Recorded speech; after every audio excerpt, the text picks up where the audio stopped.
이사야서 48장 11절입니다. 이사야서 48장 11절 제가 한 절 제가 읽어드리겠습니다. 11절이니까요. 나는 나를 위하여 일을 이룰 것이라. 어찌 내 이름을 욕되게 하리요 내 영광을 다른 자에게 주지 아니하리라. 이 본문을 가지고 영광스러운 자라는 제목의 말씀을 나누려고 합니다. 우리가 아까 암송했던 그 고린도 전서에 보면은 사랑은 언제나 오래치 않고 사랑은 언제나 운명이요 그런데 우리가 하나님은 하나님 사랑이시다 라고 하시면은 여러분은 당연히 성경이 하나님 사랑이다 있기 때문에 아멘 하실 겁니다. 또 예수님은 사랑이시다 라고 말해도 여러분들은 당연하죠 이렇게 말씀하실 겁니다. 그렇다고 한다면 나는 사랑이다. 여러분이 여러분 자신을 생각하면서 나는 사랑이다 라고 한다면은 여러분들은 어떻게 느끼시나요? 예라고 대답하실 분 계신가요? 무슨 그런 말도 안 되는 일이 껴주십니까? 다른 점을 좀 던지겠습니다. 하나님은 영광스러운 분이시다. 아멘이신가요? 예수님은 영광스러운 분이시다. 아멘이신가요? 나는 영광스러운 자다. 아멘이신가요? 아멘이신가요? 예. 이제 하나님이 영광스럽다, 예수는 영광스럽다, 나는 영광스럽다라고 말은 하지만은 무엇인가? 좀 뭐 그 고백이 그래 영광스러운 자라고 생각되어지고 오늘 본문 제목 들으니까 그런 것 같은데 이러면서 그래도 뭔가 좀 이렇게 찜찜하다 느끼시는 부분이 없잖아 있다 여겨집니다. 지금 우리가 영광이라는 단어 이것을 보게 되면 그 한문으로는 영화를 영자에다가 빛날 광채를 쓰고 있습니다. 그러니까 영화로운 광채 이렇게 우리가 이것을 이해할 수 있는데 이것을 이제 히브리어는 카독이라는 단어를 쓰고 있고 그리고 헬라어로는 독사라는 단어가 쓰여져 있습니다. 같은 의미예요. 이것의 의미가 바로 방금 말씀대로 광채로 인한 밝음 이런 것을 영광이라는 단어에 주로 쓰고 있습니다. 이것을 조금 더 이해를 돕기 위해서 성서 대백과 사전을 보면은 이 영광이라는 그 단어에 대해서 하나님의 능력, 거룩하심, 권위 및 존엄을 밝게 드러내는 그 표현이다 이렇게 되어 있고요. 또 다른 아까 성서 대백과 사전인데 그냥 성서 사전을 보면은 여기에는 하나님의 완전성, 탁월성, 인재를 표현하기 위해 특별히 쓴 용어다 이게 되어 있습니다. 이제 그럼에도 불구하고 우리가 하나님의 영광 이 단어를 생각하면서 영광스럽다 말했을 때 사실 늘 말씀드리지만 인간의 언어에는 표현의 그 한계가 있습니다. 아무리 이 단어를 우리가 표현하고 싶어도 한계가 있어요.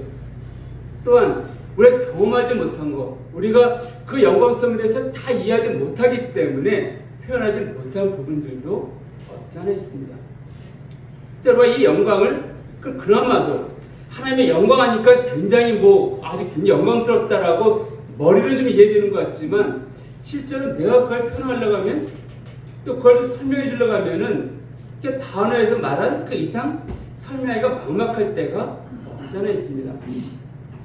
그나마 우리 하나님 영광을 좀 이해하기 위해서 우리가 볼 수 있다, 표현할 수 있다 한다면은 그것은 바로 우리가 하나님 만드신 이 자연을 통해서 우리가 알 수 있다 여겨집니다. 그 자연을 바라보면서 특히 웅장한 대자연의 모습을 보게 되면 우리가 와 놀라면서 정말 하나님 영광이 이곳에 있구나 라고 느끼게 됩니다. 그래서 그렇기 때문에 시편 기자도 우리가 아까 예배 때 불렀던 찬송에서 언급되어 있지만 8편 1절을 보면 여호와 우리 주여 주의 이름이 온 땅에 어찌 그리 아름다운지요 주의 영광이 하늘을 덮었나이다 이 표현하고 있고 시편 19편 1절을 보면 하나님의 영광을 선포하고 하늘이 하나님의 영광을 선포하고 궁창이 그의 아름다운 그의 손으로 하신 일을 나타내는도다 라고 표현한 것을 보게 됩니다. 그러니까 그 영광에 대해서 이해할 때 우리는 그 만드신 자연을 바라보면서 아, 영광스러움이라는 게 이런 부분들이구나 라고 여기에 된다는 것이죠. 근데 이 영광은 누구에 속해 있습니까? 바로 하나님에게 속해 있습니다. 우리가 알고 있듯이 마태복음 6장 13절 보면은 대저 나라와 권사의 영광이 아버지께 영원히 있다라고 성경은 말하고 있습니다. 그 영광이 아버지께 영원히 있다는 거예요. 그 하나님께서, 그 영광스러우신 하나님께서 말씀하십니다. 이사야에서 43장 7절 보면은 내가 내 영광을 위해 창조한 자를 기뻐하라. 하나님 사람을 창조하셨는데 하나님의 영광을 위해서 창조하셨다. 그러니까 우리를 창조하신 목적은 하나님의 영광을 위해서 창조하셨다 이렇게 말씀하고 있습니다. 근데 그 사람을 어떻게 창조하셨나요? 우리 알고 있듯이 창세기 1장 27절 보면은 하나님이 자기 형상, 곧 하나님의 형상대로 사람을 창조하시되 남자와 여자 창조하셨다 이렇게 말씀하고 있습니다. 우리가 성경을 보게 되면 하나님 사람을 창조하셨는데 하나님 형상대로 창조하셨다. 우리가 이 형상은 잘 알고 있죠. 하나님 형상과 모양대로 창조했다 했을 때 그 형상과 모양은 하나님의 외적인 모습을 나타내는 것이 아니다. 이렇게 알고 있습니다. 왜냐하면 하나님이 영이시기 때문에 형상이 없으십니다. 그렇기 때문에 이 형상과 모양이라는 이 개념은 하나님의 속성, 성품을 우리 가운데 부여했다. 그 속성을 우리 안에 부어서 창조된 피조물. 이렇게 이해할 수 있는 것이죠. 그러니까 우리 안에는 한 형상이 있다 그랬을 때 하나님의 성품, 속성이 우리 안에 있다라고 우리는 알게 됩니다. 그래서 우리는 다른 피조물과 다르게 하나님을 알고 있고 하나님과 교통할 수 있는 그런 존재로 창조되었어요. 여기서 한 속성대로 창조되어졌다 했을 때 그럼 우리가 하나님 모든 속성을 다 가진 자인가? 그렇지는 않습니다. 하나님의 속성이 우리 가운데 주어져 있지만 하나님의 속성을 말할 때 크게 두 가지로 구분해서 말합니다. 하나는 우리가 그 비했고 고유 속성, 하나님의 앞에는 고유 속성. 또 다른 것은 그러면 우리가 소유하고 있는 그 공유 속성 이게 표현할 수도 있고요. 또 하나는 한 창세 전부터 처음 계실 때부터 갖고 있던 자연적인 속성. 또 하나는 그 안에 우리 인간과 교제할 수 있는 우리 인간에 주어질 수 있는 도덕적 속성. 이렇게 우리가 이제 두 가지 속성으로 구분합니다. 그래서 하나님이 갖고 계신 고유적 속성이 무엇이냐면은 하나님의 영원하심, 하나님의 불변하심, 하나님의 무소부재하심, 그리고 하나님의 전능하심, 전지하심 이러한 것들은 하나님에게만 속해 있는 고유적 속성입니다. 그래서 하나님은 모든 것을 행할 수가 있고 모든 것을 아시고 모든 곳에 계시고 그리고 하나님은 영원 전부터 시간 전부터 존재하셨던 분이기 때문에 우리가 말하는 영원이라는 개념 우리도 하나님 믿고 영생하지 않습니까? 이 영원이라는 개념과 하나님 영원하시다는 속성과는 차이가 있습니다. 그 반면에 우리와 함께 믿는 자들에게 주어진 속성이 있습니다. 굉장히 많이 있지만 특히 몇 가지만 좀 살펴보게 되면 거룩함입니다. 그래서 베드로전서 1장 16절을 보게 되면 내가 거룩하니 너희도 거룩하다라고 말씀하고 있고요. 또 의로움입니다. 로마서 3장 26절을 보면은 하나님께서 의로우시고 자기도 의로우실 뿐만이 아니라 믿는 자들을 의롭게 하셨다라고 말씀하고 있습니다. 또한 긍휼이십니다. 로마서 9장 18절을 보면 하나님께서 우리 긍휼히 여기셨다는 말씀이 언급되어 있습니다. 이 외에도 하나님께서 사랑이시다. 또 하나님께서 영원하신 분이다. 뭐 이런 분이 많이 있지만은 이러한 것들은 믿는 자들 가운데 주어진 하나님의 속성입니다. 자, 그렇다고 한다면은 첫 번째 사람 아담, 우리가 지금 믿는 자에 대해 주어진 속성을 말씀하고 있는데 첫 번째 사람 아담에게 있어서는 하나님의 영광이 주어졌을까? 과연 그에게 하나님의 영광이 있었을까? 어떻게 생각하십니까?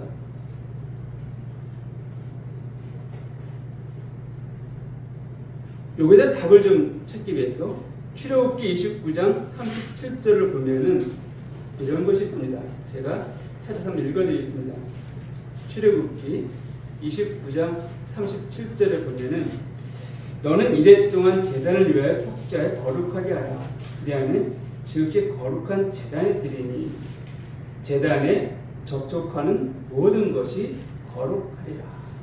제단에 접촉하는 모든 것, 거룩한 제단에 접촉하는 모든 것이 거룩해진다.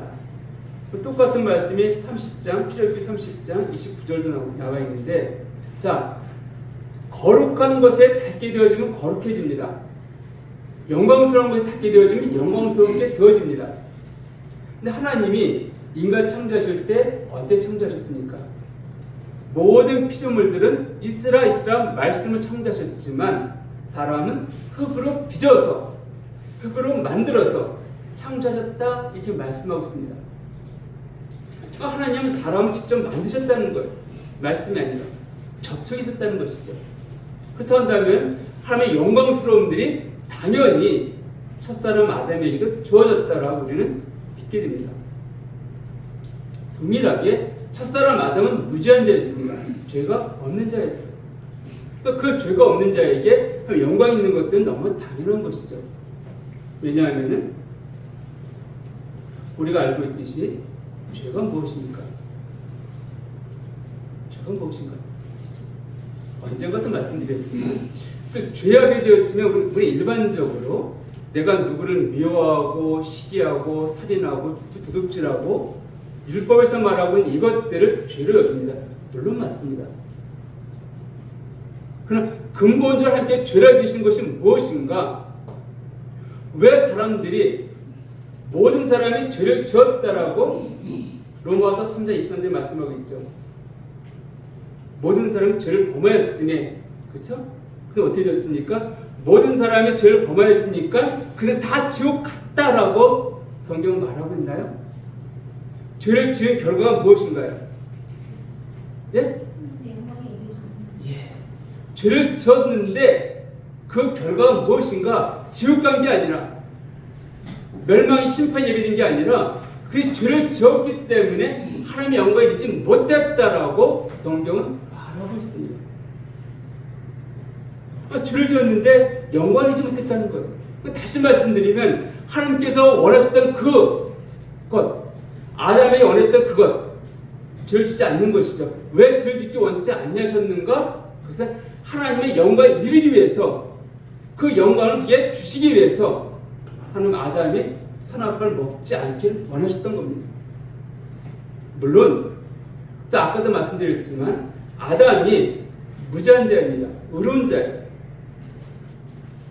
그러나 그 의로움이 아담으로 하여금 하나님의 영광에 이르지 못하게 했습니다. 완전한 영광에 이르지 못했다는 거예요. 무슨 말씀인가 하면은 아담이 처음 창조했을 때 하나님의 완전한 영광에 이르는 존재로 창조되어졌다라고 하면은 결국 죄와 상관이 없이 그 이른 자예요. 근데 아직 완전한 영광에 이르지 못했습니다. 아담은. 그 죄를 짓지 않고 그 영광에 이르기 원했었는데 그만 그가 죄를 지음을 통하여서 영광에 이르지 못했다라고 성경은 말하고 있습니다. 이것은요, 우리가 아담의 의를 말할 때 우리가 가진 의와 같다 틀리다? 아담의 의와 우리가 갖고 있는 의가 같은 의입니까? 다른 의입니까? 이거 이해가 안 되시죠? 제 질문이요? 아담은 죄가 없이 창조되어졌습니다. 의로운 자예요. 우리는 죄가 있는 자에 좀 의롭다움을 얻었습니다. 어떤 의가 더 큰 의일까요? 어떤 의를 하나님께 원하시는 의일까요? 우리의 주어진 의는 단지 죄가 없다 이 의가 아니에요. 우리는 하나님의 의입니다. 이 하나님의 의는 죄를 지을 수 없는 그런 의라는 거예요. 완전한 의입니다. 이것은 하나님의 생명을 가진 자에게만 주어진 그 의예요. 이해되십니까? 예수의 생명을 통해서 사셨기 때문에 예수의 생명으로 말미암아 주어진 그 의가 지금 우리가 갖고 있는 그 의입니다. 아담은 단지 죄가 없기 때문에 의로운 자였어요. 이해되신가요? 네. 죄가 없기 때문에 의로운 거하고 우리가 죄가 분명히 있었지만은 이제 하나님께서 예수의 생명을 통하여서 그 생명 주심을 얻게 하신 그 의는 다르다는 것입니다. 이 의가 바로 하나님이 원하실 때 그 의라는 거예요. 하나님의 의 생명이 주어졌기 때문에 우리 하나님의 영광이 우리 가운데 주어졌다라고 고백할 수 있습니다. 그래서 로마서 3장 24절 우리가 계속 보게 되면 3장 23절은요.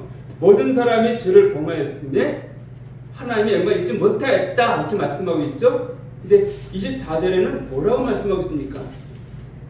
24절을 제가 읽어드리겠습니다. 자, 그리스도 예수 안에 있는 성령으로 말미암아 하나님의 은혜로 값없이 의롭다 하시는 얻은 자 되었다. 23절에서는 죄를 지었기 때문에 영광을 잊지 못했지만 24절에서는 그리스도 안에 성령으로 말미암아 의로운 자가 되어졌다. 즉 모든 사람이 죄를 범하여서 하나님의 의에 이르지 못했다. 이 말씀과 모든 사람이 죄를 범하였기 때문에 하나님의 영광에 이르지 못했다. 이 말은 같은 의미라는 거예요. 그래서 우리가 그리스도의 예수의 은혜로 말미암아 그 성령으로 말미암아 하나님의 의에 이르게 되었다. 의로운 자가 되어졌다. 이것은 한 영광이 주어졌다. 이것과 같은 의미예요. 우리가 잘 알고 있는 시편 97편 6절을 보면 하늘이 그의 의를 선포하니 모든 백성이 영광을 보았다. 하나님 영광을 보았다 이렇게 되어 있습니다. 하늘이 하나님의 의를 딱 나타냈어요. 선포했어요. 근데 본 것이 하나님의 의로움이 아니라 하나님 영광을 보았다. 이 말씀은 하나님의 의와 하나님의 영광이 같은 의미라는 것이죠. 그래서 우리 하나님의 의로운 자가 되어졌다는 것은 내 안에 하나님의 영광이 있다. 그런 존재가 되어졌다. 이런 개념이에요. 이해되십니까? 그렇기 때문에 구원받았다. 나는 구원받았습니다. 이 개념. 이 개념은 단순히 내가 죄의 용서함 받고 이제 의로운 자로서 천국에 갈 수 있게 되어졌다. 이것을 말하는 것이 아니라 틀린 말은 아닙니다. 근데 이것은 완전한 복음을 우리에게 설명하지 못합니다. 완전한 복음 아니에요. 복음의 궁극적 목적은 무엇인가? 단순히 내가 죄사함 받고 천국 가는 것이 아니라 내 안에 하나님의 영광이 주어져서 그 영광스러운 삶을 살게 하는 것, 이것이 바로 복음의 목적이고 복음의 핵심입니다. 그러니까 내가 구원받았다는 것은 내 안에 한 영광이 주어졌다. 그 영광이 나타나고 있다. 이것을 말하는 거예요.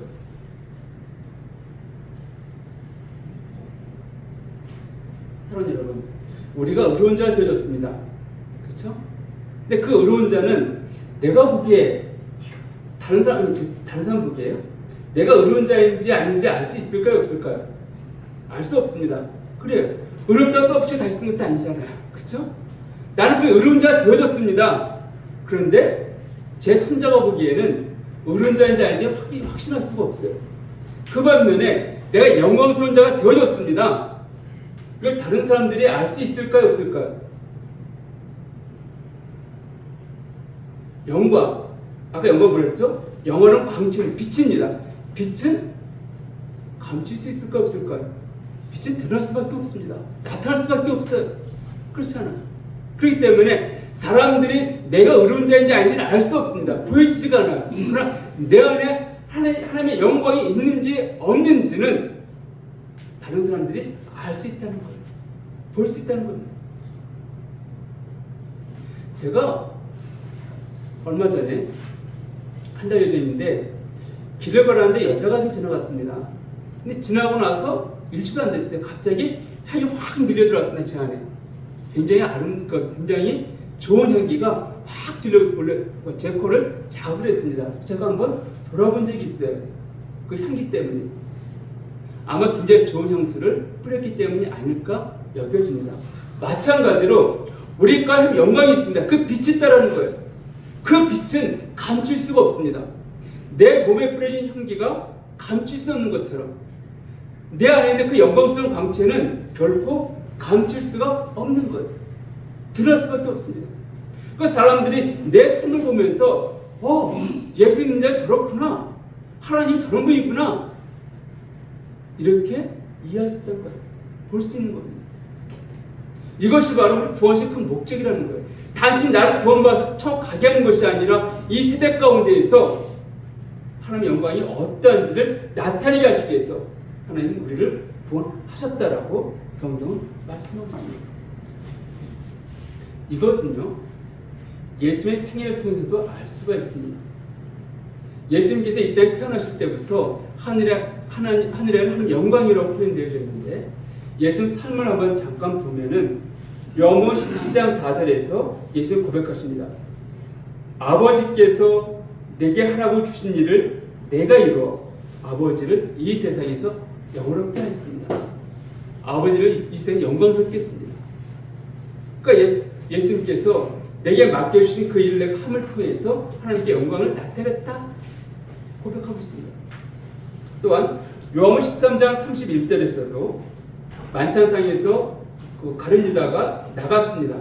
그러자 예수님께서 하신 말씀이, 그가 나간 후에 예수께서 이르시되 지금 인자가 영광을 받았고 하나님도 인자로 말미암아 영광을 받으리라. 이것은 예수님 죽으심을 두고 한 것이죠. 그러니까 예수님은 끝까지 하나님께 순종했습니다.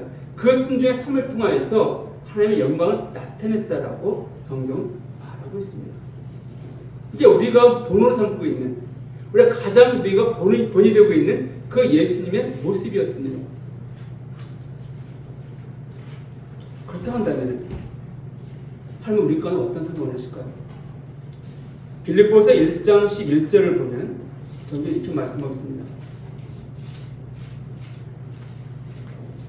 빌립보서 1장 11절에 예수 그리스도로 말미암아 의의 열매가 가득하여 하나님의 영광과 찬송이 되기를 원하노라.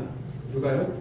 10절을 보면 너희로, 구원받은 너희로, 빌립보 교회 성도만이 아니라 구원받은 너희가 지극히 선한 것을 분별하며 또 진실하여 허물없이 그리스도의 날까지 이루고 예수 그리스도로 말미암아 의의 열매가 가득하여 하나님의 영광과 찬송이 되기 원한다.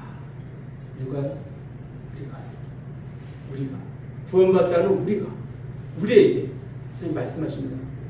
의의 열매가 가득하고 영광과 찬송이 되기 원한다. 3구절 더 보겠습니다. 자, 데살로니가후서 2장 14절입니다. 같이 한번 찾아볼까요? 데살로니가후서 2장 14절은 2장 14절 보면은 같이 한번 찾아보겠습니다.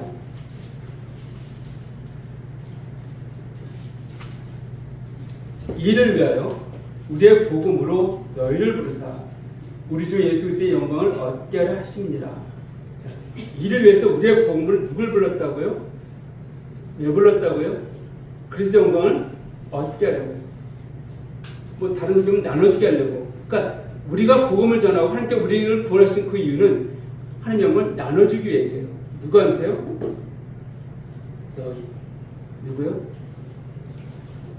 바로 나. 그러니까 이 구절을 이렇게 읽을 수 있습니다. 이를 왜 우리의 복음으로 나를 부르사. 그렇죠? 그럼 같이 한번 읽어볼까요? 이번 나가 아니라 자기 이름으로 한번 읽어봅시다. 자, 시작. 이를 위하여 우리의 복음으로 창석을 부르사 우리 주 예수 그리스도의 영광을 얻게 하심이니라. 예. 나에게 그리스도의 영광을 얻게 하시기 위해서 부르셨다는 거예요. 구원을 주셨다라고 성경은 말씀하고 있습니다. 이 영광을 위해서 이 영광을 주시고자 우리에게 복음을 전했고 우리의 구원을 주셨다라고 성경은 말씀하고 있습니다. 그래서 우리 영광스러운 삶을 살 수 있는 자가 되어졌어요. 그런데 왜 그런 삶을 살지 못하고 있는가? 고린도후서 4장 4절을 보면은 이렇게 되어 있습니다. 고린도후서 4장 4절을 제가 잠깐 말씀드리면, 그 중에 이 세상의 신이 믿지 아니한 자들의 마음을 혼미하게 하여 그리스도의 영광의 복음의 광채가 비치지 못하게 하니라. 그리스도는 하나님의 형상이니라. 자, 여기 보게 되었지만 이 세상의 신이 믿지 아니한 자들의 마음을 혼미하게 하여 그리스도의 영광의 복음의 광채가 비치지 못하게 한다. 이렇게 말씀하고 있습니다. 그런데요, 이것이 믿지 않는 자들만이 아니라 믿는 자들 가운데서도 여전히 사단은 우리로 하여금 하나님의 영광이 내가 얼마나 영광스러운 존재인지를 알지 못하게 하는 거예요. 가르게 하는 거예요. 그러니까는 나는 이런 삶을 살고 있는 거예요. 정말 내가 영광을 살아야 됨에도 불구하고 그렇지 못하고 있다. 제가 언제인가 암행어사에 대한 말씀을 예를 들은 적이 있습니다. 기억나시나요? 내가 암행어사입니다. 근데 내가 암행어사라고 증명할 수 있는 것은 나 자신과 마패밖에 없습니다. 누구도, 임금의 누구든 내가 암행어사인지 몰라요. 근데 내가 동네에 갔습니다. 어느 고을에 대해서 갔어요. 간 이유가 무엇입니까? 그 고을의 사또가 통치를 잘하고 있는지 부정부패는 없는지 이거 살펴보기 가잖아요. 근데 거기 갈 때 어떻게 갑니까? 암행어사가 우리가 그 그림도 많이 알고 있죠. 양반의 그 옷을 딱 입고 가게 되면 저 양반이 왔네? 그러면서 아마 사또라는 사람이 자기 불의를 감추고 이럴 거예요. 그러니까는 행색을 남녀게 입고 갑니다. 이게 동네에 들어가면은 동네 사람부터 심지어 개부터 무시해요. 개도 헐렁하게 입고 오면은요 멍멍치습니다 막. 그러면서 동네 사람들 병졸들 또 이방이라든지 사또 누구도 내 행색을 보고 나를 인정하지 않습니다. 무시해. 그렇잖아요. 자, 그 무시당하면서 그래 나는 내가 이 정도밖에 안 되는구나 라고 해야 될까요? 아니면은 내가 암행어사이니까 그들이 무시한다 할지라도 내 역할을 충실해야 될까요? 당연히 후자라일 겁니다. 그런데 사단은 그런 우리의 마음을 잠깐 의심하게 만드는 거예요. 정말 내가 엊그제까지만 하더라도 내가 도성의 한양 그 왕을 독대했던 사람이었는데 정말 내가 그게 맞나? 꿈 아니었나 그게? 사람들이 왜 이렇게 날 무시하지? 주변에 돈도 없어요. 밥도 아침에 굶쩍쩍 굶으니까 너무 배고파. 이런 자신의 처지를 보니까 너무 한심스럽고 처량하고 그러니까 과연 내가 암행어사 맞나? 이 마피아가 나 밥 먹여주나? 이렇게 만든다는 거예요. 아닐 것 같죠? 그런 존재들입니다. 사실 그렇게 일하고 있습니다. 우리 태영이 장관 여기 있는데 예전 태영이 이제 지금 예병훈련 받은 적 있었죠? 예병훈련. 그렇죠? 받은 적 있어요? 없어요? 있죠? 사회에 나와서 양복을 딱 입고 나갈 때 길거리에 앉을 수 있나요? 안 앉죠? 양복 입고서는. 근데 예비군복 딱 입고 나면 딱 봐도 앉아요? 안 앉아요? 안 앉아요? 그쵸?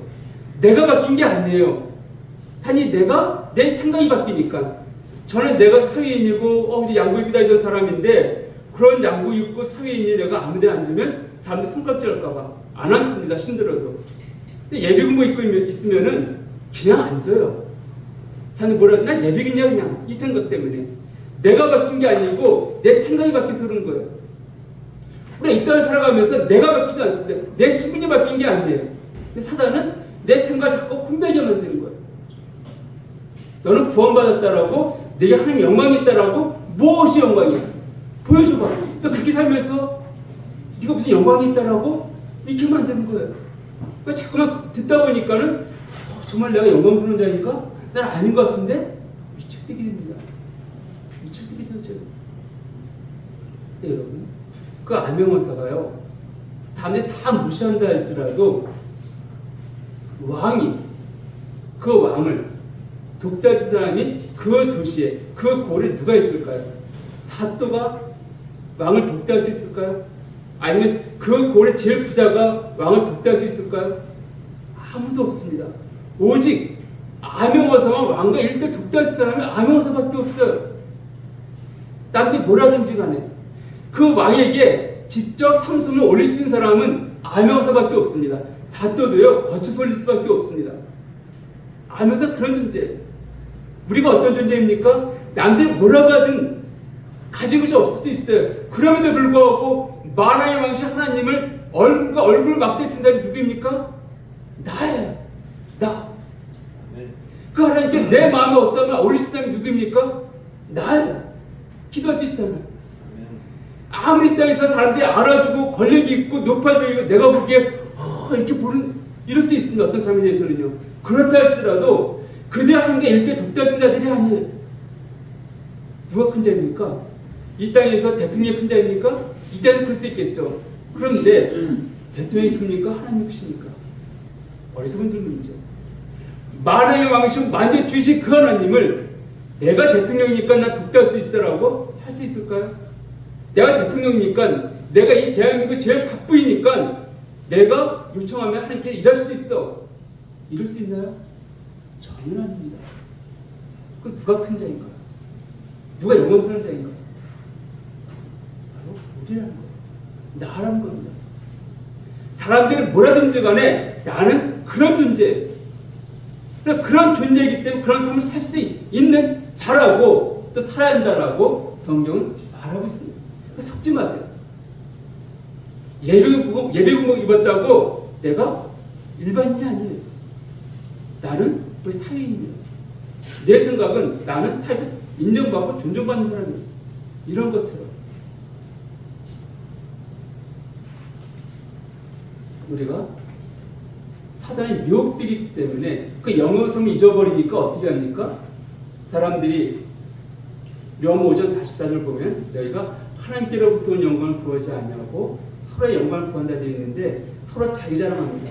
네가 크니 내가 크니 네가 눕니 내가 눕니 네가 교회에서 더 많이 봉사하니 내가 더 많이 봉사하니 이런 자랑들에 빠져 있는 거예요. 근데 영광성에 빠져 있다라고 성경은 말하고 있습니다. 아무 의미 없는 거예요. 성경은요 우리에게 하나님의 영광을 나타내는 삶, 이 삶을 살라고 말씀하고 있습니다. 누구한테요? 우리한테. 왜요? 그 영광스러운 삶을 살 수 있기 때문에 그렇습니다. 저희 집에 강아지 한 마리 키우는 건 다 아실 겁니다. 근데 그러다 보니까 유튜브에 보게 되어지면 굉장히 똑똑한 강아지가 있어요. 주인과 의사소통을 합니다. 엄마 사랑해요. 그래. 엄마 나 배고파요. 엄마 놀고 싶어요. 엄마 미안해요. 이렇게 한 강아지가 있어요. 말로가 아니라 누르는 걸 통해서요. 그 열 몇 가지가 있어갖고 엄마 나 놀고 싶어요. 엄마 나 간식 주세요. 이렇게 해요. 똑똑하죠. 근데 이 강아지는 젠가라는 그 게임도 합니다. 젠가 아시나요? 그거래요. 엄청 똑똑하죠. 근데 이 개가 밥을 먹을 때 어떻게 먹습니까? 입으로 먹습니다. 그러니까 주인이 생각하기를 입으로 먹다 보니까 저희 강아지 막 흘려요. 밥을 튀어납니다. 그래서 야, 너는 똑똑한 강아지니까 그렇게 먹지 말고 수저로 먹어. 흘리지 말고. 그리고 강아지에게 수저를 손에 다 매달아줬어요. 묶어줬어요. 옛날 제가 잠깐 있던 교회 목사님이 매미 목사님 계셨는데 손목도 이렇게 없으신 분이에요. 그래서 그분 식사하실 때 손에다가 이제 밥을 수저를 달아놓고 묶어줬습니다. 이 손이 없기 때문에 손목에다가 그렇게 떠서 드셨어요. 그러니까 이 주인이 이 손가락 펼 수 없죠 사람처럼요. 그러니까 걔 여기다가 수저를 묶어주고 밥 떠서 먹어요. 앞으로 수저로다가 이렇게 했다고 합시다. 가능할까요? 뭐 그럼 누구 잘못입니까? 그렇게 했으면은 동물학대라고 그 주인을 신고할 거예요. 그렇죠?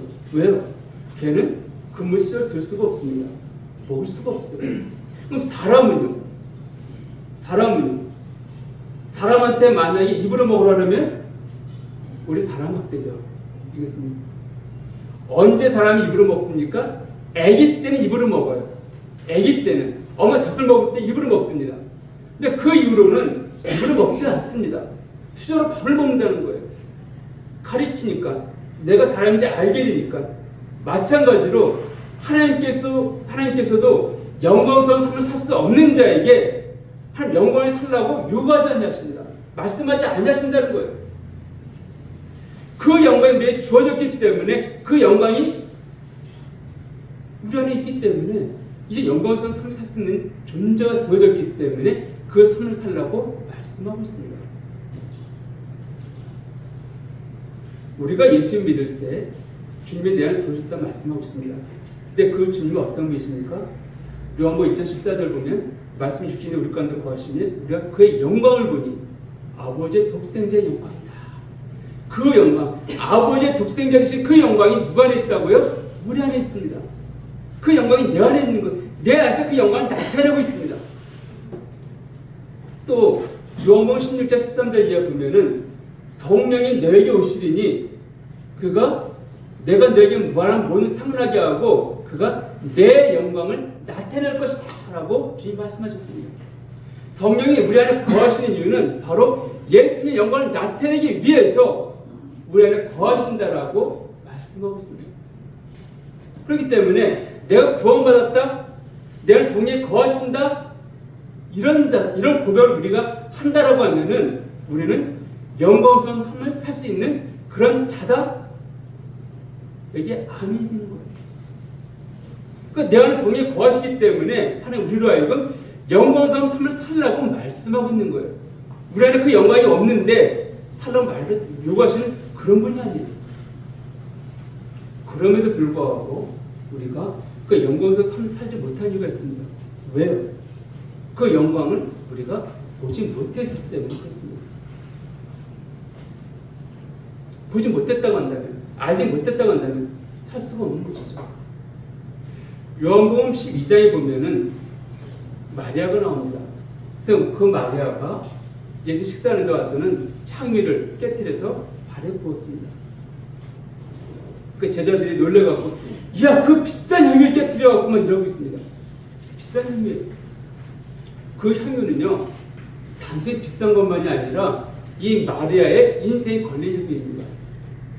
무슨 말인가 하면은, 지금은 많이 시대가 바뀌었지만 예수님 당시에는 여인들이 혼자 살기가 어려웠던 시절입니다. 직업이 많지 않았어요. 그 직업도 주로 유체노동이었습니다. 그러니까 우리가 구약 성경 보면은 여인들은 밭에 나가서 곡식당 떨어진 것들을 주워다가 먹고 이랬습니다. 그래서 과거는 정말 살기 어려웠습니다. 남편이 없으니까, 일할 사람이 없으니까. 근데 그 여자 마리아에 있어서는 그래서 결혼을 하는 것이 그 어려움을 탈출할 수 있는 방법이에요. 그래서 결혼 자금을 모아놓고 있습니다. 그 돈이 모이면 그것을 갖다가 향유를 사는 거예요. 그래서 나중에 결혼 지참을 쓰기 위해서, 결혼할 때 필요한 걸 준비하기 위해서. 그러니까 300데나리온 하면은 1년치 연봉입니다. 그 당시에 굉장히 큰 돈이었죠. 근데 그것을 그냥 예수님 발에 쏟아부은 거예요. 이 향유가 이렇게 따라 부시는 게 아니라 끝에가 딱 밀봉되어 있어갖고요. 한번 이게 병주등을 따게 되면 향유를 다 쏟아야 됩니다. 다 쓸 수밖에 없어요. 좀 쓰다 남기 이럴 수 있는 것이 아니에요. 밀봉되어 있기 때문에. 그러니까 이 마리아는 자기의 모든 걸 다 예수님께 부었습니다. 어떻게 그 일이 가능합니까? 요한복음 11장에 나사로의 부활에 대해서 언급되어 있습니다. 잘 알고 있죠.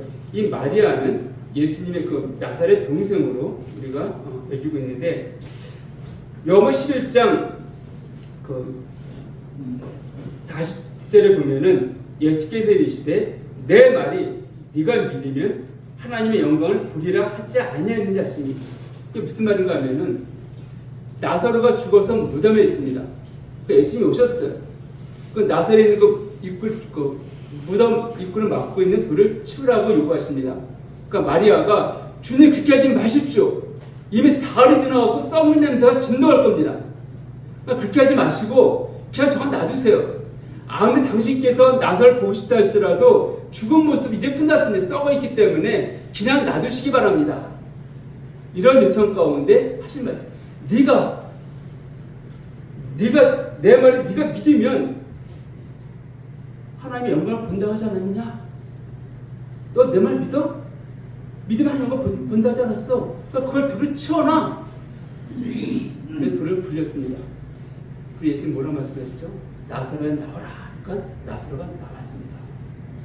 부활의 영광을 본 거예요. 여러분, 부활의 영광을 보았을 때 무엇이 더 필요했을까? 마리아는 그 영광을 보았기 때문에 자기의 모든 것을 하나님에서 드릴 수가 있었습니다. 우리 역시 부활의 영광을 본 사람들입니다. 우리가 매주 만찬을 하면서 무엇이 기념합니까? 주님의 부활을 우리가 바라보면서 다시 오실 걸 우리가 생각하고 있지 않습니까? 우리 그걸 이미 본 자들이에요. 그 영광스러움을 본 자들입니다. 경험한 자들이에요. 그 부활하신 주님께서 우리 안에 거하시기 때문에 우리는 마리아보다 더 큰 영광을 보고 경험한 자들입니다. 그러게 우리가 영광스러운 삶을 사는 데 있어서 방해되는 것이 무엇이 있을까?